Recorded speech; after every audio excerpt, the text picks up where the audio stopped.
Bismillahirrahmanirrahim.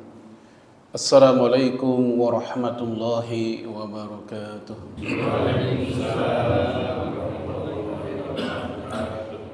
Jamaah sekalian, a'azanallahu wa iyyakum. Ada beberapa konsep di dalam Islam, khususnya dalam bab ukhuwah Islamiyah yang tersirat di dalam Al-Quran, yang sebagian orang sekarang mengistilahkan dengan istilah ukhuwah watoniyah, ukhuwah basyariyah, dan juga ukhuwah Islamiyah. Dalam timbangan Al-Quran, hal-hal ini dibenarkan. Hanya saja perlu kita ketahui di antara tiga jenis itu, tentu ukhuwah Islamiyah merupakan ikatan yang tertinggi, yang terkuat, dan yang paling mulia di antara semuanya. Untuk ukhuwah insaniyah atau persaudaraan kemanusiaan, yaitu dalam hal hubungan kita dengan sesama manusia walaupun berbeda agama, berbeda ras atau suku, namun sesama Bani Adam, hal ini tidak diingkari. Sebagaimana yang Allah tegaskan dalam surat Al-Hujurat, ya ayuhan nas, inna khalaqnakum min dzakari wa untha wa ja'alnakum syu'uban wa qabaila lita'arafu. Wahai manusia, kami ciptakan kalian dari laki-laki dan perempuan, yang dari laki-laki dan perempuan itu Allah ciptakan bersuku-suku, berbangsa-bangsa, lita'arafu, untuk saling berkenalan. Dari ayat ini kita mendapatkan beberapa pelajaran. Yang pertama, Allah menciptakan gender di dalam Islam hanya dua dalam kehidupan manusia, hanya dua, yaitu laki dan perempuan, tidak ada yang lain. Walaupun sekarang bahkan sudah cukup lama sebenarnya ada gerakan masif yang bernama LGBT. Mereka menginginkan gender itu bukan hanya laki dan perempuan. Mereka menginginkan gender itu kalau bisa hingga sampai 6 atau 7. Laki, perempuan, gay, lesbi, bisex, transgender, itu udah 6. Bahkan kalau di Thailand itu bisa belasan gender itu. Sangat banyak. Dan ini jelas merusak, dan mereka melakukan serangan ini atau ideologi ini melalui banyak media, termasuk buku anak-anak kita, iklan-iklan, sampai permainan anak-anak pun juga mereka jadikan sarana untuk menjadikan ideologi mereka sudah bisa difahami oleh anak-anak kita. Kemudian yang kedua, dari ayat ini kita juga bisa faham bahwa diciptakannya manusia pada dasarnya untuk lita'arufu, untuk saling mengenal, bukan lita'aradu, bukan untuk saling bertengkar pada awalnya. Oleh karena itu Rasulullah SAW dalam hadis Bukhari ketika beliau kondangan bersama Aisyah radhiyallahu anha, saat itu Aisyah punya anak asuh wanita yang nikah dengan orang Ansor, dan anak asuh ini juga orang Ansor, sama-sama orang Ansor, sama-sama orang Madinah. Ketika Rasul datang di pernikahan tersebut, itu pernikahan sepi, bukan sepi tamunya rame, namun sepi dari tidak ada al-lahwu, hiburan atau permainan, tidak ada. Sehingga Rasulullah bertanya kepada Aisyah, kenapa ini pernikahan tidak ada hiburan? Bukankah orang Ansor itu suka dengan hiburan? Di dalam hadis Abu Daud lebih panjang lagi kisahnya, bahwa saat itu Rasul pun memberikan contoh beberapa bait syair yang bisa dibawakan di pernikahan tersebut. Dari kisah ini kita bisa nangkep bahwasanya Rasulullah alaihi salatu wasalam, beliau bukan orang Ansor Madinah, bukan. Beliau adalah muhajirin, yaitu dari Mekah. Namun demikian Rasulullah tahu dengan budayanya orang Madinah, orang Ansor. Ketika dia berkata, bukankah orang ini orang Ansor? Dan bukankah orang Ansor itu suka dengan hiburan? Maka ini menunjukkan Rasulullah bukan hanya tahu, tapi juga menghargainya.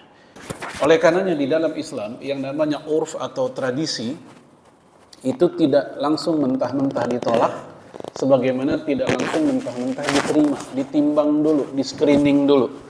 ada tradisi yang kemudian dihapus di dalam Islam. Karena emang tradisi ini bertentangan dengan Islam. Contoh kebiasaan orang Arab jahiliyah melakukan al-azlam, mengundi nasib. Kalau ingin memutuskan sesuatu, bukan ditimbang-timbang secara maslahat mudarat atau rasional, tapi mereka melakukan azlam. Gimana caranya?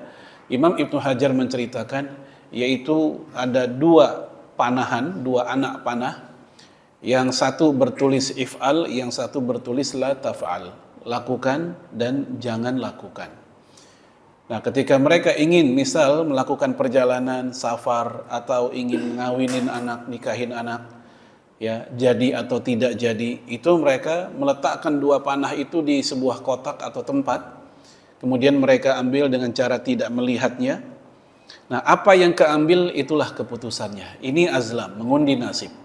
Nah, cara ini langsung dihapus di dalam Islam dengan turunnya surat Al-Maidah ayat 90, innamal khamru wal maisiru wal ansabu wal azlamu rijsun min amali syaitan. Ini tradisi tapi bertentangan dengan Islam, oleh Rasulullah alaihi salatu wasallam dihapus. Namun juga ada tradisi yang di masa Arab jahiliyah kemudian di masa Rasulullah alaihi salatu wasallam tetap dipelihara. Seperti kebiasaan orang Arab jahiliyah, mereka bergulat. Contoh pegulat di zaman Arab jahiliyah yang terkenal adalah Abu Rukanah, yang kemudian dia bergulat dengan Rasulullah alaihi salatu wasallam dengan syarat kalau seandainya engkau kalah, engkau masuk Islam. Ternyata Abu Rukanah kalah ketika bergulat dengan Rasulullah dan dia pun masuk Islam. Nah, kebiasaan bergulat ini pun didorong oleh Rasulullah kepada para sahabat. Bukan hanya bergulat, berkuda, panah. Ini kebiasaan-kebiasaan yang sudah ada di zaman sebelum Rasulullah lahir alaihi salatu wassalam. Lalu di masa Rasulullah, Rasul pun mendorongnya supaya kaum laki-laki mempelajari hal tersebut. Ada tradisi yang tetap dipelihara, bahkan oleh Nabi diperkuat. Ini sikap Islam terhadap tradisi. Ini yang pertama, ukhuwah insaniyah, saudara sesama manusia. Oleh karena itu, implementasi bagian ini, ketika ada seorang manusia, anggaplah dia non-muslim, kemudian dia pun juga kita ini kan Melayu, ya, Melanesia. Ya, anggaplah dia negroid, ya, non-muslim lalu negroid, dalam keadaan terancam nyawanya, ya, sedang diterkam oleh hewan buas, yang hewan ini kita anggap pula hewan hewan langka yang dilindungi oleh negara, seperti macan putih atau harimau putih misalnya. Nah, apa yang mesti kita lakukan saat itu? Ada manusia terancam nyawanya, ada hewan yang dilindungi oleh negara sedang menerkam manusia tersebut. Mana yang mesti kita bela? Orangnya atau macan putihnya? Orangnya tetap. Ya, walaupun itu hewan dilindungi oleh negara, ada undang-undang khususnya, tapi ini ada nyawa manusia yang sedang terancam begitu. Maka saat itu dalam konteks ukhuwah insaniyah, maka manusia yang lebih kita bela. Yang kedua, agak lebih spesifik, ukhuwah watoniyah, persaudaraan sekampung halaman, setanah air. Hal ini bisa kita lihat di dalam hadis Imam Bukhari. Ketika Rasulullah SAW pulang dari bepergian, dari manapun, menjelang sampai kota Madinah, dan Madinah saat itu masih dikelilingi oleh bukit-bukit. Nah, menjelang sampai kota Madinah, itu diceritakan dalam hadis tersebut, harrakaha min hubbiha. Rasulullah biasanya akan mempercepat gerakan hewannya, gerakan tunggangannya, entah kuda, entah unta, min hubbiha, karena faktor kecintaan dia kepada kota Madinah. Walaupun Rasulullah aslinya bukan orang Madinah, tapi tinggalnya Rasulullah di Madinah membuat dia sangat cinta dengan kota Madinah. Maka kota Madinah disebut dengan Madinatun Nabi, kotanya Nabi. Masjidnya pun disebut Masjid Nabawi, masjidnya Nabi. Lalu Imam Ibnu Hajar memberikan komentar terhadap hadis ini, bahwa kisah ini menjadi dalil, wa fi hadzal hadis dalalatun ala fadlil Madinah. Di hadis ini menjadi dalil keutamaan kota Madinah, karena para ulama kita berbeda pendapat lebih utama mana antara Mekah dengan Madinah. Yang satu mengatakan Mekah lebih afdal dibanding Madinah, karena di sana ada Masjidil Haram, ada kiblat, yang kalau kita sholat di situ 100.000 kali dibanding sholat di masjid yang lain. Di sana sebagai titik tolak dakwah Islam yang pertama. Sementara sebagian ulama lain mengatakan Madinah lebih afdal dibanding Mekah. Karena di Madinah secara khusus Rasulullah alaihi salatu wasalam ya menjadikannya sebagai kota yang sangat dia rindukan, yang sangat dia cintai, sebagaimana hadis tadi. Bahkan ketika menjelang Fathu Mekah kan hakikatnya Rasul pulang kampung, karena Rasul orang Mekah kan. Menjelang sampai kota Mekah, Bilal dan Usail, dua sahabatnya saling puisi. Istilah kita kayak orang berbalas pantun begitu, saling berpuisi.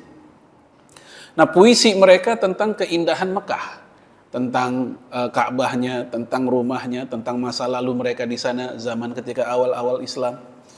Hal itu membuat Rasulullah nangis, membuat Rasulullah menitikkan air mata, dan Rasul berkata kepada Usail, "Ya Usail, da' qalbi taqar." Wahai Usail, biarkan hati ini tetap menetap. Apa menetap maksudnya? Menetap di Madinah. Jangan sampai gara-gara cerita tentang syairnya Mekah, Rasul jadi pengen balik pulang kampung ke Mekah. Maka dia mengatakan taqar maksudnya istiqrar, tetap menetap di Madinah. Jangan sampai dia pengen ke Mekah lagi. Rasul ke Mekah memang ketika Fathu Mekah, namun tidak lama. Rasul balik lagi ke Madinah dan wafatnya pun juga di Madinah. Nah, ini diantara alasan pihak yang mengatakan Madinah lebih utama. Dan hal itu juga diperkuat oleh doanya dari Umar bin Khattab radhiyallahu an dalam hadis Bukhari, dalam riwayat Imam Bukhari.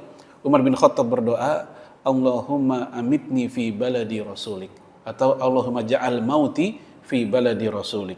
Ya Allah, jadikanlah kematianku di negeri Rasulmu, maksudnya Madinah. Baik, kemudian kata Imam Ibnu Hajar ketika menjelaskan hadis yang tadi, bahwa kisah Rasulullah mempercepat gerakan hewannya atau kendaraannya menjelang nyampe kota Madinah itu menunjukkan bahwa masyru'iyatu hubbil watan wal hanin ilaih. Ini merupakan dalil disyariatkannya cinta tanah air dan rindu kepadanya. Cinta tanah air dan kangen dengan kampung halaman, kangen dengan tanah air. Ini kata Imam Ibnu Hajar dalam Fathul Bari, bahwasanya mencintai kampung halaman itu sebenarnya sesuatu yang istilahnya natural. Siapapun juga ingat dengan masa-masa tempat dia dilahirkan, masa-masa kecilnya. Sebetah apapun misalnya orang Jawa, orang Minang, orang Palembang, orang Kalimantan, orang Papua, tinggal di Depok, tinggal di BCB, tetap begitu lebaran pulang kampung juga. Ini nggak bisa kita salahin karena emang di sana masih ada magnetnya, yaitu orang tuanya masih hidup di sana. Orang tua kalau udah meninggal, semua permukaan bumi sama aja udah bagi kita. Kalau orang tua udah meninggal, karena magnetnya udah nggak ada. Tapi orang tua kalau masih ada, bawaannya kita mau ke sana terus. Baik. Oleh karenanya jamaah sekalian, azanallahu wa iyyakum, mencintai kampung halaman di dalam Islam tidak diingkari. Oleh karenanya Salman Al-Farisi begitu dia masuk Islam, tetap namanya di belakangnya ada kaitan negeri tempat dia dilahirkan, yaitu Al-Farisi.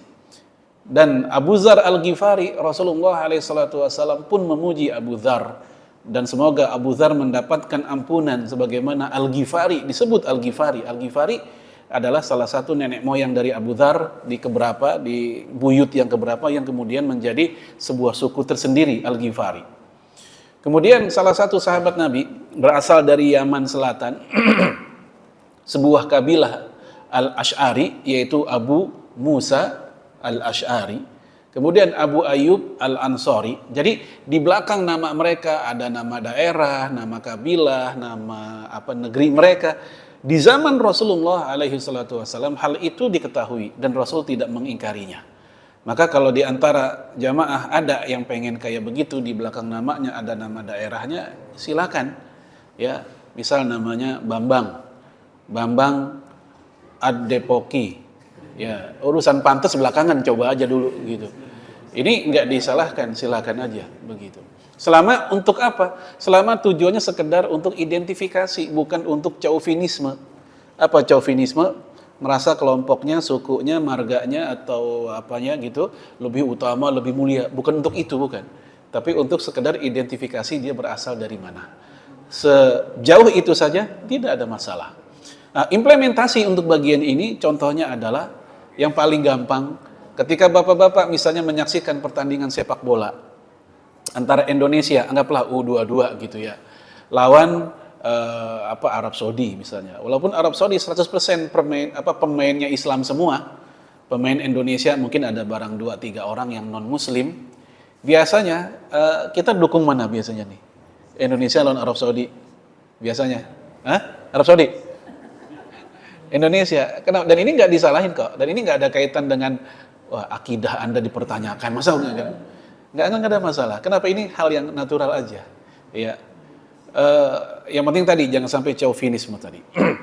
Contoh yang kedua, implementasi bagian ukhuwah watoniyah ini adalah ketika ada seorang wanita, dia non muslimah, bukan wanita Islam, hamil, dan kehamilannya menurut analisa dokter yang terpercaya ini bisa mengancam nyawa si ibu ini, si wanita ini.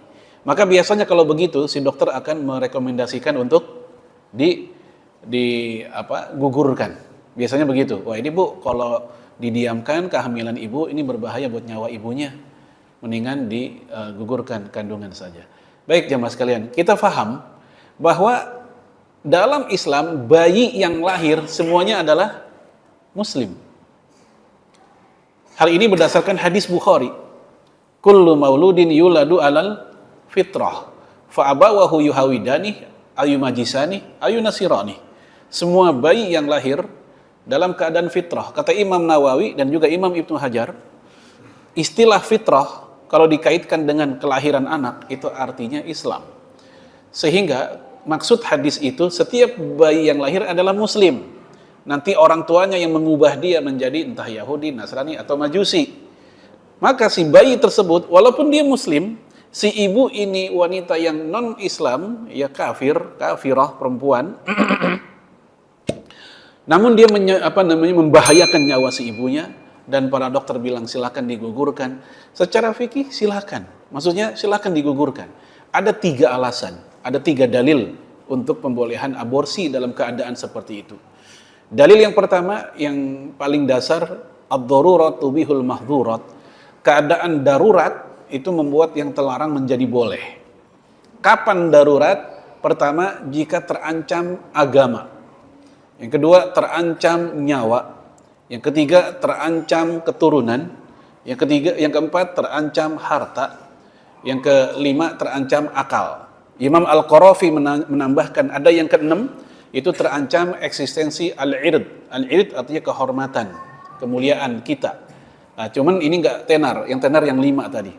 Nah, terancamnya nyawa itu darurat. Salah satu indikator darurat sudah ada. Alasan kedua pembolehan tadi adalah yaitu irtikab akhafid dararain. Menjalankan kerugian yang lebih kecil ketika berhadapan 2 kerugian atau 2 bahaya. Wafatnya si ibu jelas kerugian. Wafatnya si bayi juga kerugian atau bahaya. Nah, di antara 2 bahaya atau kerugian ini ditimbang-timbang mana yang lebih besar atau yang lebih kecil. Tentu wafatnya si bayi lebih kecil kerugiannya, karena dia belum nanggung apa-apa dan belum nanggung siapa-siapa. Beda dengan si ibu, kalau dia wafat lebih besar kerugiannya, dia udah nanggung apa-apa dan nanggung siapa-siapa. Mungkin dia juga punya anak 1 nomor 2, dan mungkin dia juga punya utang sama orang, punya janji sama orang, dia lebih berat. Maka wafatnya yang lebih ringan kerugiannya itu lebih didahulukan dalam rangka menjaga yang masih hidup yang lebih besar kerugiannya kalau dia dikorbankan. Alasan ketiga yaitu al-yaqin la yuzalu bisyak. Sesuatu yang meyakinkan itu tidak bisa dihilangkan oleh sesuatu yang masih syak atau probabilitas, meragukan atau 50-50, setengah-setengah. Kehidupan si ibu, dia lagi hidup, itu meyakinkan dia lagi hidup. Sementara kehidupan si bayi nanti lahir hidup atau tidak masih 50-50, kita nggak tahu ini bayi lahir hidup atau tidak. Maka ketika beradu 2 kepentingan antara orang yang memang sedang hidup dan kehidupannya real, si ibu ini ya beradu dengan kehidupan yang masih 50-50 tadi, maka mengorbankan kehidupan yang masih 50-50 itu lebih didahulukan dibanding kehidupan si ibu yang meyakinkan ini. Nah, ini 3 alasannya. Walaupun sekali lagi si ibunya non muslimah, anaknya adalah muslim. Yang ketiga, ini yang tertinggi, terutama, terkuat, yaitu ukhuwah Islamiyah. Persaudaraan karena iman. persaudaraan karena akidah, persaudaraan karena dua kalimat syahadat yang sama, Qur'annya sama, rukun iman, rukun Islamnya sama, dan hal-hal yang pokok usuluddin sama, maka dia muslim. Walaupun mungkin kita ada perbedaan dalam hal-hal rincian fikih, yang satu bismillah dikencengin, yang satu dipelanin, itu rincian fikih. Yang satu jarinya gerak-gerak, yang satu jarinya enggak gerak-gerak ketika tasyahud, ini rincian fikih. Perbedaan dalam bab ini sama sekali tidak berpengaruh atas hubungan ukhuwah Islamiyah. Hal ini ditegaskan di dalam Al-Quran sendiri yang ayatnya sudah hafal kita semua umumnya. Innamal mu'minuna ikhwah fa aslihu baina akhwaikum. Mukmin itu bersaudara. Dan ini pernah saya jelaskan di sini tentang fungsi kata innama lil hasr, untuk pembatas.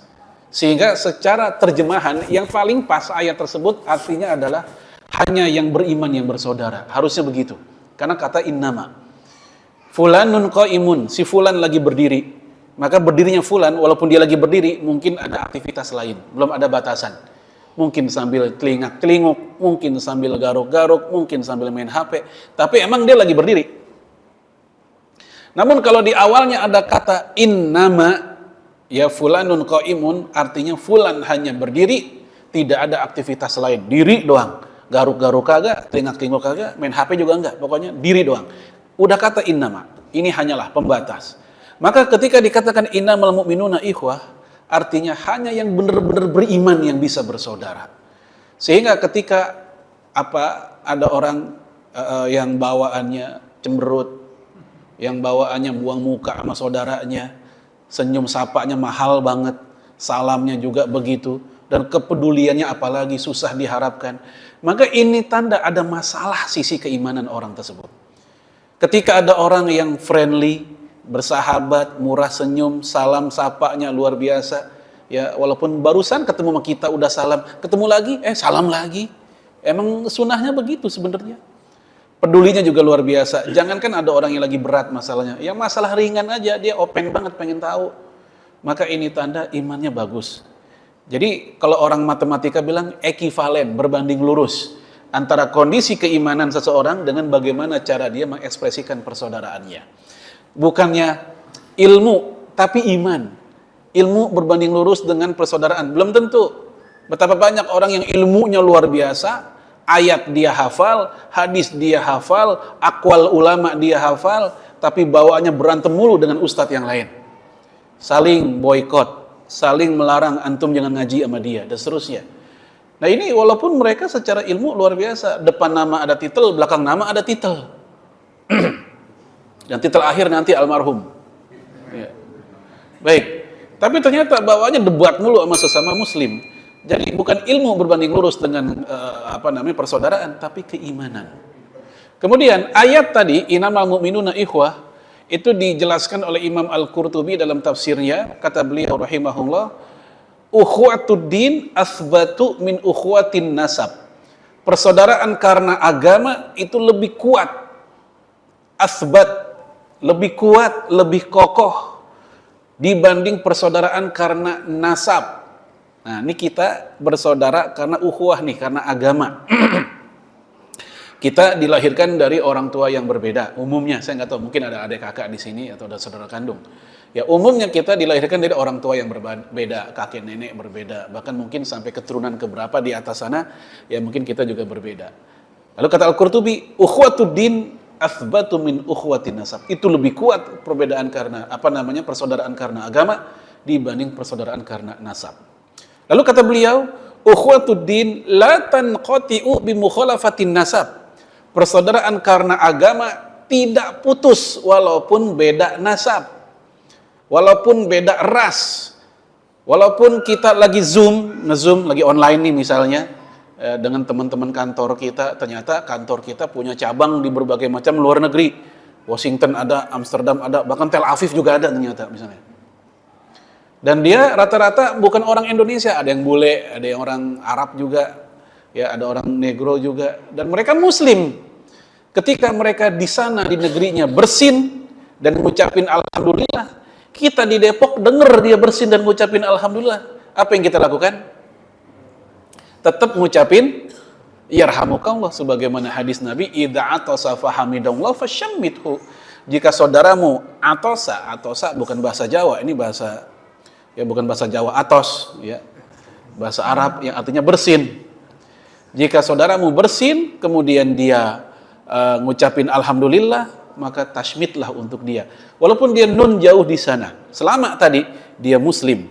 Marokokkah dia, atau Maroke-kah dia, atau Amerika, atau Rawabangke-kah dia tinggalnya, tapi dia muslim, maka dia ukhuwah Islamiyah dengan kita. Sama, harus dijaga. Termasuk juga apa yang dialami di Palestina asalnya. Ya nanti insya Allah ada bagian khusus kita bahas itu kalau waktunya cukup. Ini ukhuwah Islamiyah. Lalu kata Imam Al-Qurtubi di kalimat terakhirnya, wa ukhuwatun nasab tanqati'u bi mukhalafatid din. Persaudaraan karena nasab itu bisa terputus gara-gara berbeda agama. Walaupun mereka masih disebut saudara dalam konteks saudara senasab saja. Ya, atau saudara sekaum sekampung halaman, tapi berbeda agama terputus ukhuwah Islam dalam konteks Islamnya. Ya, makanya dalam Al-Qur'an sendiri seperti kisah tentang para nabi dengan kaumnya, Allah masih nyebut mereka saudara, tapi konteksnya saudara sekampung halaman aja. Misalnya ila adin akhahum huda, kepada kaum Nabi Hud, kaum Ad, kami utus kepada mereka saudara mereka Hud. Kita lihat ayat itu. Allah masih menyebut kepada kaum Ad bersaudara dengan Nabi Hud. Padahal ini kaum durhaka kepada Allah, ini kaum durhaka kepada Nabi Hud, tapi Allah masih nyebut mereka sebagai saudara. Tentu saudara di sini bukan saudara seagama, ini saudara sekampung, senegeri doang. Seperti pembahasan nomor 2 tadi. Ya. Baik, apa bukti bahwa ukhuwatun nasab tanqati bi mukhalafatid din? Ukhuwah karena nasab terputus gara-gara berbeda agama. Ini terbukti dari ketika perang Badar. Ketika perang Badar, itu sahabat Nabi di barisan kaum muslimin berhadap-hadapan dengan musuhnya, orang Mekah, orang Quraisy. Itu para sahabat ngelihat, ya itu ada abang saya, ada abang sendiri di situ. Ada bapaknya, ada anak kandungnya. Bahkan Abu Bakar As-Siddiq radhiyallahu an melihat ayah kandungnya di barisan musuh. Abu Quhafah saat itu belum masuk Islam. Nanti belakangan baru masuk Islam Abu Quhafah. Bahkan nggak tanggung-tanggung jamaah sekalian. Rasulullah sendiri ketika perang Badar dia berhadapan dengan menantunya. Namanya Abu Al-As. Abu Al-As ini menantu Rasulullah yang nikah dengan putri Rasulullah bernama Zainab. Saat itu larangan perempuan muslimah nikah dengan laki-laki non-muslim belum ada. Larangan pernikahan wanita muslimah dengan laki-laki non-muslim itu baru ada beberapa tahun setelah perang Badar, yaitu ketika turunnya surat Al-Mumtahanah ayat 10. Fala tarji'uhunna ilal kufar. Jangan kalian kembalikan wanita-wanita muslimah kepada suaminya yang kafir. Maka dengan ayat ini terlarang sudah pernikahan laki-laki non-muslim dengan wanita kita yang muslimah. Namun saat itu belum terlarang di peristiwa itu. Nah saat itu Rasul melihat ada menantunya di barisan musuh. Mertua dengan menantu akan bunuh-bunuhan ketika perang Badar. Dan Abu Al-As terluka dan panjang penyakitnya, jadi panjang lukanya, nggak sembuh-sembuh hingga akhirnya dia pun wafat. Tapi sebelum wafat sempat mengucapkan 2 kalimat syahadat, masuk Islam, dan oleh Rasulullah Zainab pun dikembalikan lagi dengan nikah yang seperti awal. Raddan Nabi alaihi salatu wasalam Abu Al-As ya ba'da sitti sinin binikahil awal, dalam hadis Imam Abu Daud. Rasulullah mengembalikan Abu Al-As setelah dipisahin dari istrinya gara-gara turun ayat tadi, ayat larangan tadi. Ya setelah 6 tahun lamanya dikembalikan lagi, disatuin lagi mereka setelah masuk Islam binikahil awal dengan cara akad nikah seperti awal. Nah, jamaah sekalian, ketika terjadi perang Badar itu para sahabat Nabi muncul sesuatu yang sifatnya manusiawi. Yang namanya abang melihat adiknya bakal bunuh-bunuhan, pasti ada sesuatu di hati mereka kan? Ya Allah tuh adek gua, kan gitu, ibarat kita gitu. Wah tuh bapak gua di situ. Si bapak juga ngelihat itu ada anak saya. Itu manusiawi, muncul ada maju mundur tuh. Apa yang terjadi jemaah sekalian? Allah turunkan surat At-Taubah ayat 24. yang mempertegas ya posisi lebih cinta mana kalian di antara kalian, mencintai mereka atau mencintai Allah, Rasul dan jihad. Qul in kana aba'ukum wa abna'ukum wa azwajukum wa ashiratukum wa amwalun iktaraftumuha wa tijaratun takhshawna kasadaha wa masakinu tardawnaha ahabba ilaikum minallahi wa rasulihi wa jihadin fisabilih fatarabbasu hatta ya'tiyallahu bi amrih wallahu la yahdil qaumal fasiqin. Nah, turunnya ayat ini membuat para sahabat menjadi kembali tegar.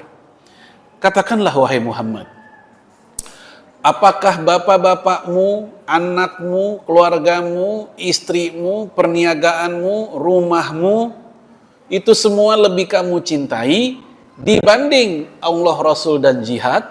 Jadi ada dua klaster nih. Mencintai tadi keluarga, anak, istri dan macam-macam dengan mencintai Allah, Rasul dan jihad. Lebih milih mana? Jika yang tadi, yang pertama itu lebih kamu cintai dibanding Allah, Rasul dan jihad, fatarabbasu hatta yatiyallahu bi amri. Tunggulah keputusan Allah. Ini ancaman nggak disebut apa ancamannya. Beda dengan orang kalau ngancem disebut. Contoh gini, ada orang ngancem. Tar lo, gua kejar. Nah, ini mau dikejar. Yang diancem udah siap-siap. Kalau dikejar berarti harus gimana? Tar lo, gua sambit. Nah, diancem pengen disambit, pengen ditimpuk. Yang diancam biasanya juga udah kuda-kuda nih, kira-kira yang cocok gimana nih menghindarnya. Tapi kalau tar lo liatin, kan kita bingung mau diapain ya. Ya, fatarabbasu, tunggulah nanti keputusannya. Ini menunjukkan betapa luar biasa. Ya, enggak sembarangan. Ya, murka Allah kepada orang yang memilih mencintai yang sebelah dibanding kepada Allah, Rasul dan jihad. Nah, dengan turunnya ayat ini para sahabat kembali tegar. Nah, ini contoh atau implementasi dari ukhuwah Islamiyah. Kemudian jamaah sekalian, a'azanallahu wa iyyakum, dalam konteks Palestina, karena faktor ukhuwah Islamiyah kita dengan mereka, bukan faktor semata-mata ukhuwah insaniyah. Walaupun sering ada ucapan di komen-komen di medsos itu, untuk membela Palestina enggak harus jadi Islam, tapi cukup dengan jadi manusia. Kenapa? Karena emang di sana yang mati bukan hanya kaum muslimin, Yahudi yang anti Zionis, Kristen yang juga kerjasama dengan umat Islam pun juga menjadi korban. Kita tahu pekan lalu gereja yang dibom kan, ya. Kalau ada yang mengatakan ngapain sih mikirin Palestina, Indonesia aja lagi ribet, apalagi sejak keputusan MK tambahan ribet, misalnya begitu, ya. Ya. Nah, jemaah sekalian, a'azanallahu wa iyyakum, ucapan seperti ini mesti dia buka sejarah lagi. Ya, mungkin kopinya kurang kental sehingga dia ngomongnya kayak begitu, ya. Tahun 44, lebih tepatnya 6 September alias setahun sebelum proklamasi RI, ya, Palestina negara pertama yang mengumumkan dan sekaligus mendorong kemerdekaan Indonesia di Berlin. Saat itu diumumkan oleh Mufti Palestina Syekh Muhammad Amin Al-Husaini. Kenapa di Berlin? Karena saat itu dia sedang mengungsi, salah satu negara yang menampung pengungsian dari kejahatan Yahudi adalah Jerman. Karena kita tahu zaman itu Jerman anti Yahudi gitu. Dia pun ngungsi di Berlin. Saat itu dia mengatakan tentang dukungan Palestina terhadap kemerdekaan RI setahun sebelum proklamasi itu sendiri. Dan berita ini jamaah sekalian bisa kita dapat di mana? Gampang, kita klik aja. Peran Palestina terhadap kemerdekaan Indonesia. Akan muncul Kompas. Kalau ini berita datangnya dari Republika, kalau ini berita datangnya dari majalah Hidayatullah atau Sabili misalnya, orang akan bilang ya maklum tuh mah sumbernya dari Islam. Tapi ini sumbernya dari Kompas, yang Bapak Ibu juga tahu siapa pemilik Kompas. Tapi Kompas sendiri mengakui, negara pertama yang mengakui bahkan mendorong kemerdekaan RI adalah Palestina sebelum Timur dan Barat, sebelum Eropa dan Amerika. Bahkan Syekh Amin Husaini bertemu langsung akhirnya dengan Syekh Muhammad Nafir dari Indonesia, ya, kemudian dengan Syekh Hasan Hudaybi dari Mesir. Mereka bertiga ngomongin tentang jaringan PPKI di luar negeri. Apa PPKI? Panitia Persiapan Kemerdekaan Indonesia, jaringan luar negerinya. Sebab merdeka kalau nggak ada yang ngakuin juga buat apa? Maka perlu ada yang ngakuin, langsung ada yang nangkep ibaratnya. Dan ternyata yang nangkep pertama kali adalah yaitu Palestina, yang kedua baru Mesir. Orang-orang Islam dulu, orang-orang Timur Tengah dulu yang mengakui kemerdekaan Indonesia, bukan yang lainnya. Baik jamaah sekalian, dan saat itu tidak ada orang Palestina ngomong begini, ngapain sih mikirin Indonesia? Kita aja ribet ngadepin Yahudi ini. Nggak ada. Seandainya ada orang Palestina yang ngomong kayak begitu, ya tentu kan kita punya alasan membicarakan yang seperti tadi, buat apa nolongin Palestina, ya. Tetapi itu pun juga bukan alasan yang kuat, karena kita udah dianulir itu semua dengan ukhuwah Islamiyah. Oleh karena jamaah sekalian, nggak enak dengernya kalau ada seorang Muslim di Indonesia berucap ngapain nolong Palestina, Indonesia juga banyak urusan. 2018,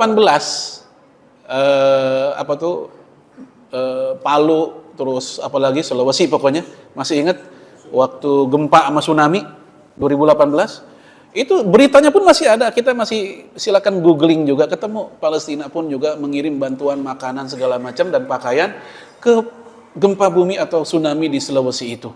Padahal tahun segitu mereka masih diblokade, penjara besar, duit lebih butuh mereka kok dibanding kita, pakaian lebih butuh mereka dibanding kita, tapi mereka nggak lupa dengan Indonesia ketika Indonesia ngalamin musibah bencana berkali-kali di sana. Habis kena di NTB, terus kena lagi di di Sulawesi kan saat itu. Aceh 2004 tsunami, 17 negara Arab ngirim bantuan. Dari 17 negara Arab itu Palestina salah satunya. Maka saya rasa data-data ini udah cukup untuk memberikan jawaban kepada mereka yang mempertanyakan kenapa mikirin sana, di sini juga banyak urusan. Atau yang kedua, juga ada ucapan begini, ini kan terjadi gara-gara kesalahan mujahidin sendiri, kesalahan Hamas, karena dia telah menyerang duluan. Kok Hamas disebut nyerang duluan?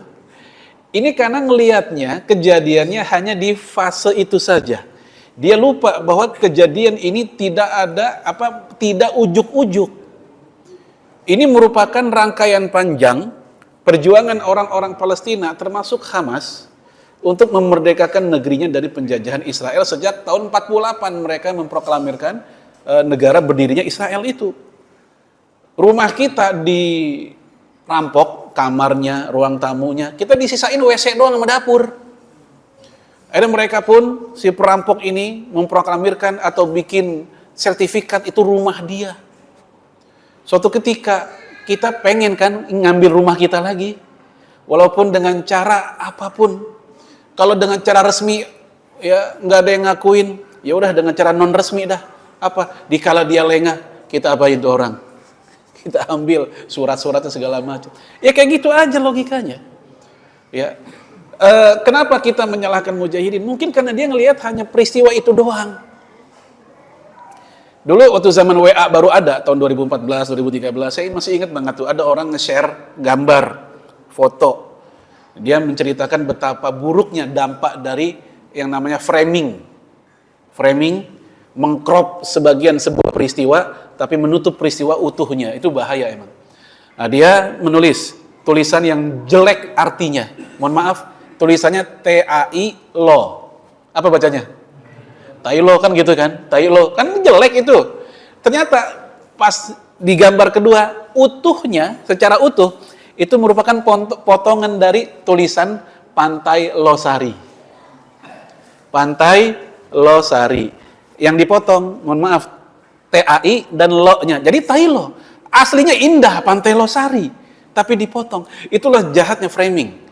Jadi aslinya perjuangan mereka kita maklumi, itu mirip seperti perjuangan panjang kemerdekaan Indonesia. Ketika tiba-tiba serangan umum, serangan 1 Maret, atau resolusi jihad di Surabaya yang dikeluarkan oleh para kiai kemudian disemangati oleh Bung Tomo. Ya, makanya saya khawatir kalau ada orang yang bilang ini gara-gara para mujahidin tuh lihat tuh jadi yang mati ribuan segala macam di Gaza. Jamaah sekalian, yang namanya orang ingin merdeka, jangankan ribuan, 1 juta nyawa mereka rela untuk persembahkan demi negaranya aman. Jangan berpikir pakai pola pikir orang damai di Jakarta, di Depok. Tapi berpikirlah dengan pola pikir orang yang sedang terzolimi. Yang namanya orang terzolimi, biarlah saya luka banyak, yang penting Anda jangan meneruskan menzolimi saya. Kan begitu. Nah, kita kan menggunakan pola pikir orang yang lagi enak dan damai, sehingga kita menganggap, tuh kan jadi banyak yang korban.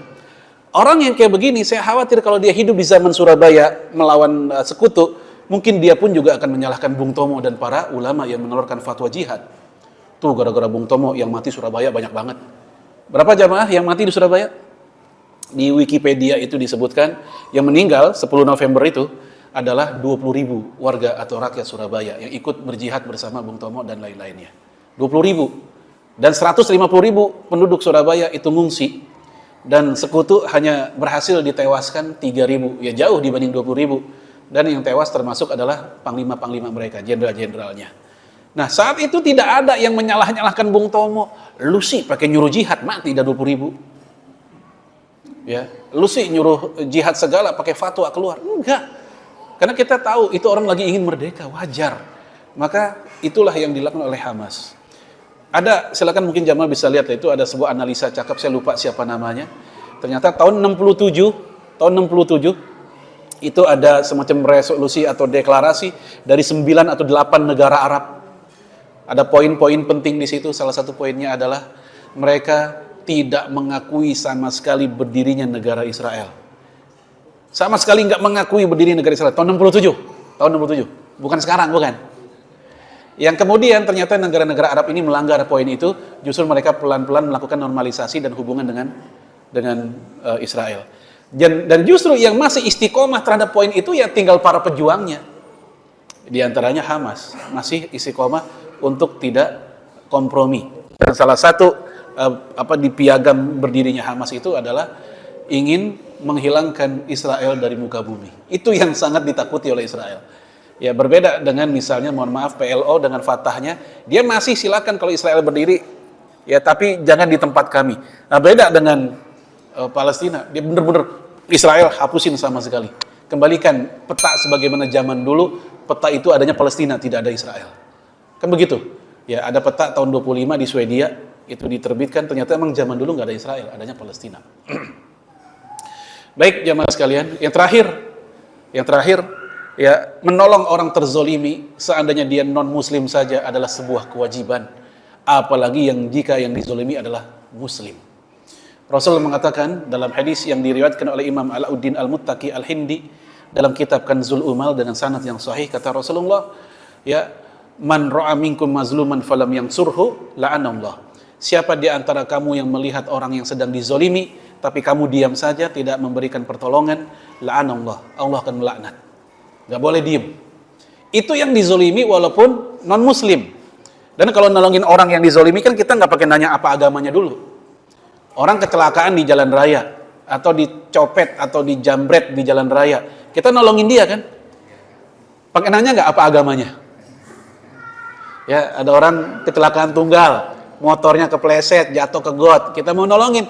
Sebelum nolongin nanya apa agamanya? Buddha Pak. Oh iya, terusin sendiri dah. Kan nggak begitu, tetap kita tolongin. Itu non muslim, apalagi Islam, apalagi di sana ada tanahnya para nabi, Ardul Anbiya wal Mursalin, yaitu Isra Mi'raj. Di sana juga Al-Aqsa, ada kiblat pertama umat Islam, maka dia lebih layak untuk dijaga begitu. Baik jamaah sekalian, a'azanallahu wa iyyakum, ini tentang ukhuwah Islamiyah plus sedikit tambahan tentang masalah kaitan kita dengan Palestina.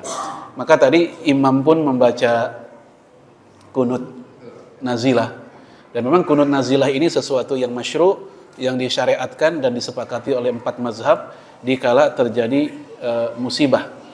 Saya coba bacakan dulu fatwa dari Imam Nawawi dalam kitab Syarah Sahih Muslim. Ya, ketika beliau menjelaskan sebuah hadis, para sahabat Nabi 70 orang dibunuh di peristiwa Bi'rul Ma'unah. 70 sahabat Nabi dibunuh di peristiwa Bi'rul Ma'unah. Dan 70 orang ini bukan sahabat Nabi yang sembarangan. Ini 70 orang yang hafal Quran semua. Para kuroknya dibunuh 70. Maka Nabi pun mendoakan keburukan untuk Usayyah, Ri'al, ini nama-nama suku yang telah rame-rame mengeroyok 70 sahabat Nabi itu. Disebut tuh atu-atu nama-nama mereka. Sebagaimana kita pun menyebut nama-nama Israel atau Yahudi, ya khususnya Yahudi, Suhyuni, Zionis misalnya. Baik, kata Imam Nawawi, as-sahih al-masyhur, yang benar dan yang terkenal alladzi qata'a bihil jumhur, yang dianut oleh mayoritas ulama. Jadi ini bukan pendapat minoritas, ini pendapat mayoritas fuqaha kita.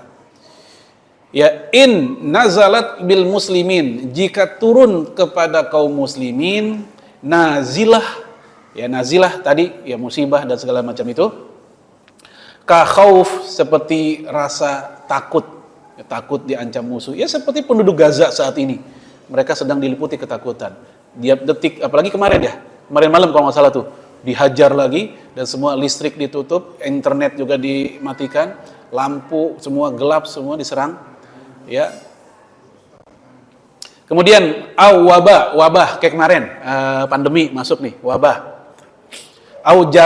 Jarot itu belalang. Ini kita tahu di Arab sana sering diserang oleh belalang memang. Bahkan di Mekah Madinah waktu tahun berapa tuh belalang gede-gede. Segede udang lobster, gede-gede belalangnya.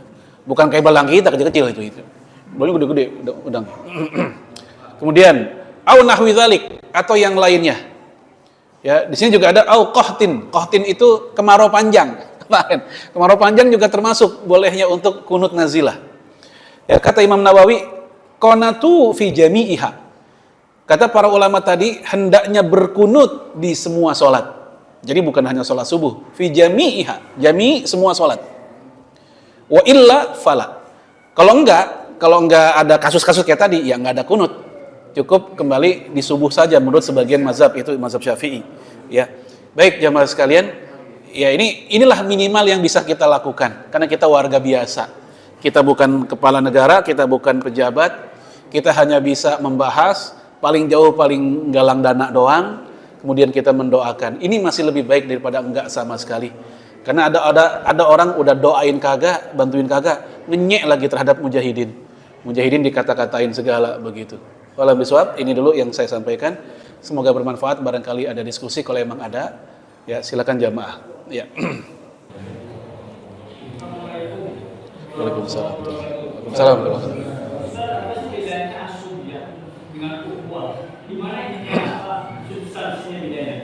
Iya, jazakallahu khairan. Untuk asobiyah itu fanatisme kelompok yang didasari oleh kesamaan misal semata-mata suku, dibatasi oleh sekat-sekat suku, ya bukan sekedar ngumpul. Misalnya gini kan, kalau di UI itu ada IMM apa? Ikatan Mahasiswa Minang. Ya, Ikatan Mahasiswa Minang. Ini enggak boleh dikatakan asobiyah, ini sekedar ngumpul doang. Ya, Ikatan Mahasiswa Jawa. Kapan ini dikatakan asobiyah? Ketika ya masing-masing kelompok ini, wadah ini ngerasa dirinya lebih tinggi, lebih mulia dibanding yang lainnya. Itulah asobiyah yang tercela. Yang mana Rasul mengatakan, man qatala fi asobiyatin mata mitatan min syu'batil jahiliyah. Siapa yang mati membela fanatisme kelompok asobiyah, maka dia matinya di antara cabang-cabang kejahiliahan.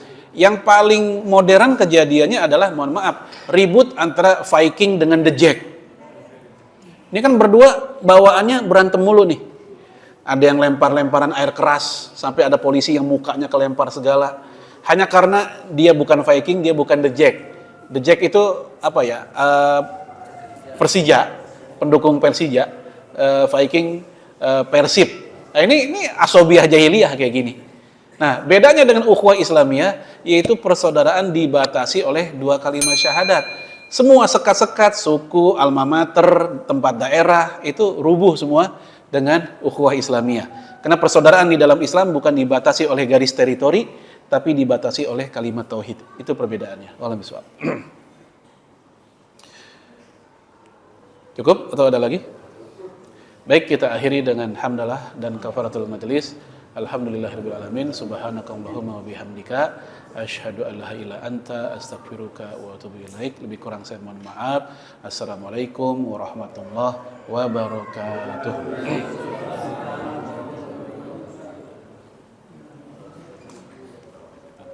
Oh, udah di bawah.